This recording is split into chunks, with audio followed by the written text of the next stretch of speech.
बिस्मिल्लाहिर्रहमानिर्रहीम। Welcome back to my channel. अस्सलाम वालेकुम डियर स्टूडेंट्स। उम्मीद करती हूँ आप सब खैरियत से होंगे। आज का जो टॉपिक है वो है प्लाज्मा मेम्ब्रेन, जिसको हम सेल मेम्ब्रेन भी कहते हैं। प्लाज्मा मेम्ब्रेन जो है वो एनिमल सेल में ये आउटर प्रोटेक्टिव कवरिंग है। ये सेल के साइटोप्लाज्म को प्रोटेक्ट करती है from the extra cellular environment. और अगर ये प्लांट में होते हैं तो ये सेल वॉल के बाद जो है वो सेल मेम्ब्रेन की लेयर होती है इन केस ऑफ प्लांट्स।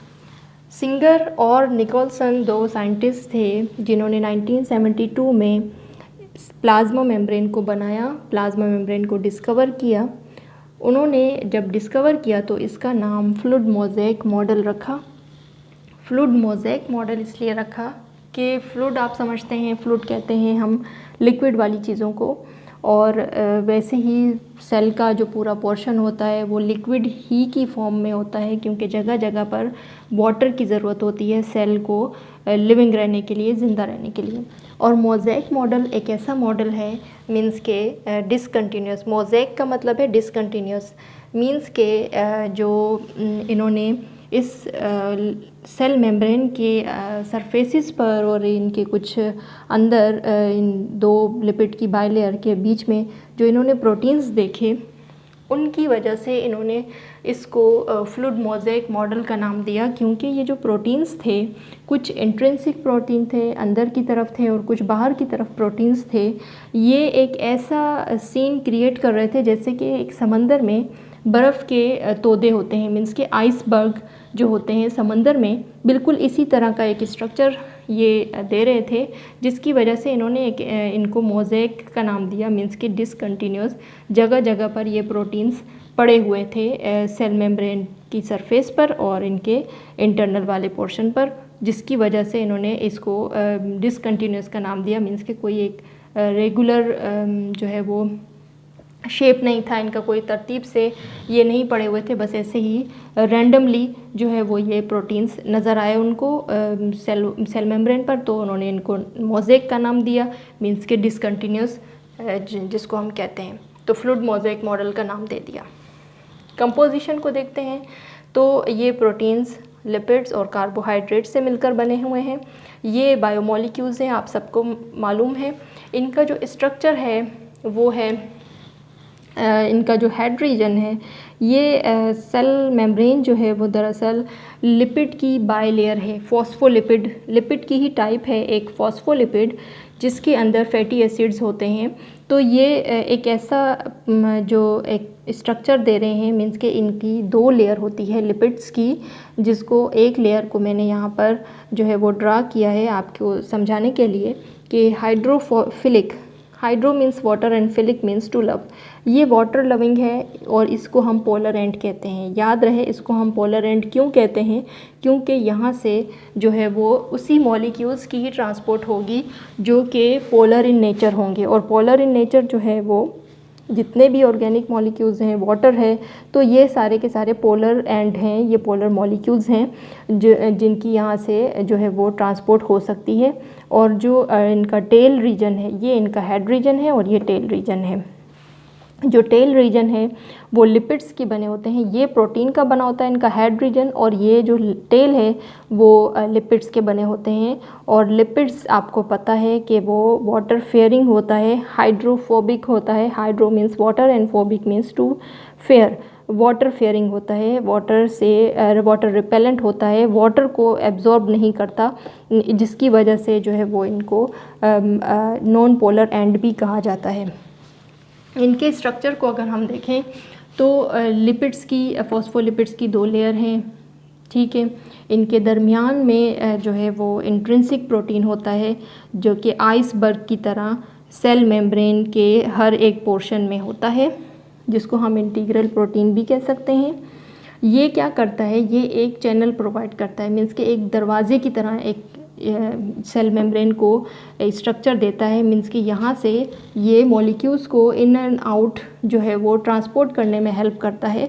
और वही molecules in and out transport हो सकते हैं जो कि स्मॉलर मॉलिक्यूल्स हों और जो पोलर हों, ठीक है। तो लार्जर मॉलिक्यूल्स को ये अलाउ नहीं करेंगे, ये सेमी परमिएबल होते हैं, कुछ मॉलिक्यूल्स को अलाउ करते हैं, कुछ मॉलिक्यूल्स को अलाउ नहीं करते। और जो एक्सटर्नल प्रोटीन है जिसको हम एक्सट्रिंसिक प्रोटीन कहते हैं, पेरिफेरल प्रोटीन भी कह सकते हैं। तो ये जो सेल मेम्ब्रेन है, सेल मेम्ब्रेन का जो आउटर वाला पोर्शन होता है वहाँ पर, जिसको हम एक्स्ट्रा सेलुलर एनवायरनमेंट भी कहते हैं, वहाँ पर जो है वो सेल मेम्ब्रेन की सरफेस पे ये प्रोटीन्स होते हैं जिनको हम एक्सट्रिंसिक प्रोटीन कहते हैं। इनके साथ कुछ चेन्स होते हैं, अगर लिपिड्स की चेन्स होंगी तो हम लिपोप्रोटीन्स कहेंगे, प्रोटीन इनको कहते हैं। और ये जो चेन्स हैं ये लिपिड्स की बनी हुई हैं तो हम इनको लिपोप्रोटीन्स कहेंगे। और अगर ये चेन्स ग्लूकोज की हैं तो हम इनको ग्लाइकोप्रोटीन्स कहेंगे। ये कंजुगेटेड मॉलिक्यूल्स होते हैं, जो दो बायोमोलिक्यूल्स आपस में मिल जाते हैं तो उनको हम कंजुगेटेड मॉलिक्यूल्स कहते हैं। तो ये होते हैं एक्सट्रिंसिक प्रोटीन्स पर। और जो इंट्रिंसिक प्रोटीन्स हैं वो जो है वो लिपिड की बाइलेयर के दरमियान होती है। ठीक है, अब आते हैं इनके फंक्शंस की तरफ।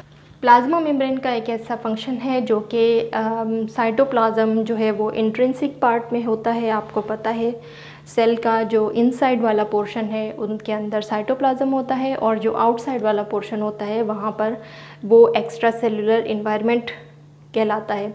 तो ये क्या करता है, ये प्लाज्मा मेम्ब्रेन का एक फंक्शन ये है कि ये सेल के साइटोप्लाज्म को एक्स्ट्रा सेलुलर इन्वायरमेंट से सेपरेट करता है। दूसरा फंक्शन ये है कि ये सेमी परमिएबल है या फिर सेलेक्टिवली परमिएबल है। ये कुछ मॉलिक्यूल्स को अंदर आने देता है और कुछ मॉलिक्यूल्स को अंदर आने नहीं देता। वो जो लार्ज मॉलिक्यूल्स होते हैं जैसे कि प्रोटीन्स, कार्बोहाइड्रेट्स, लिपिड्स, ये ऐसे बायोमोलिक्यूल्स हैं जो कि लार्ज इन साइज़ हैं, इनका साइज़ बहुत लार्ज है। तो इन मॉलिक्यूल्स को मैक्रोमोलिक्यूल्स भी कहते हैं। इनको जो है ये अलाउ नहीं करता, और बाकी मॉलिक्यूल्स को, जो स्मॉलर मॉलिक्यूल्स होते हैं, गैसेस होते हैं, आयंस होते हैं, उनको जो है वो ये अलाउ करता है। और वो कहाँ से ट्रांसफ़र होते हैं, वो इंट्रिंसिक प्रोटीन से ही सेल के अंदर आ जा सकते हैं। जैसे कि आयंस हो गए, जैसे hydrogen ions, sodium ions, potassium ions. तो इस तरह के आयंस जो है वो ये सेल प्लाज्मा मेम्ब्रेन इनको अलाउ करते हैं। और कुछ मॉलिक्यूल्स, स्मॉल मॉलिक्यूल्स जैसे कि ऑक्सीजन हो गया, कार्बन डाइऑक्साइड हो गया, सेल को जाहिर सी बात है सेल को ऑक्सीजन की ज़रूरत होगी, और कार्बोहाइड्रेट्स जो है कार्बन डाइऑक्साइड जो है वो एज अ वेस्ट जो है वो सेल को नीड नहीं होगी। तो जो है वो ये इनको ट्रांसपोर्ट आउट करेंगे, और ट्रांसपोर्ट इन जो होगा वो ऑक्सीजन होगा।